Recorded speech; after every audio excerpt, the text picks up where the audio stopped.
കൊറേ നേരമല്ല എന്തോന്നല്ല പരിപാടി? ഇൻസ്റ്റയിൽ പോസ്റ്റിന് വേണ്ടി 2 എസ്തറ്റിക് പടം എടുക്കണം ബ്രോ.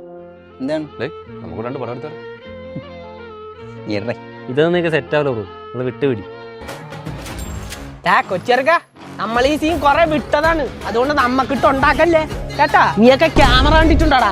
ഈ ഐഫോണിന്റെ അകത്തിരിക്കുന്ന 10 വലിപ്പത്തിനുള്ള ക്യാമറ അല്ല, നല്ല പുട്ടുകുറ്റി കണക്കുള്ള DSLR ക്യാമറ. അതിൽ 35mm ലെൻസ് ഇട്ടിട്ട് ഓരോ പടം അടിച്ചോണ്ടല്ലേ, അതൊന്നും നീ കണ്ടിട്ടില്ല. അയ്യോ നമ്മളെയൊന്നും കണ്ടിട്ടില്ലേ, കൊറേ കളക്ടുകൾ ഇറങ്ങിയിട്ടുണ്ട്. ഏയ് കളിയാക്കിയാണ്. നിനക്കൊന്നും നമ്മളെ പറ്റി അറിഞ്ഞൂടാ. നിന്നെയൊക്കെ അറക്കൽ തറവാട്ടി കയറ്റി സ്നാട്ടി വിട്ടോളയും. കഴിഞ്ഞ എന്നാ അങ്ങോട്ട് മാറി സ്നാട്ട്. അവന്മാര് പറഞ്ഞാട്ടാളേ അങ്ങോട്ട് മാറിയിക്കേ. എന്നാ ഒരു കാര്യം ചെയ്യും, അങ്ങോട്ട് മാറിക്കേ. നീയൊക്കെ എന്തെങ്കിലും പൈസ കൊടുത്ത് ഫോട്ടോ എടുത്തിട്ടുണ്ടോ? നീയൊക്കെ ക്യാമറ റെന്റിനെടുത്ത് ഫോട്ടോ എടുക്കാൻ പോയിട്ടുണ്ടില്ല? എടാ ഫേസ്ബുക്കിലും വാട്സപ്പിലും ക്രോസ് അടിച്ചുണ്ടായ ഇൻസ്റ്റാഗ്രാമും മക്കളെ, നീയൊക്കെ എന്നെങ്കിലും ഫേസ്ബുക്കിൽ വേണ്ട ഇതേപോലൊരു ഫോട്ടോ ക്യാപ്ഷൻ ആയിട്ട് പോസ്റ്റ് ഇട്ടിട്ടുണ്ടാ?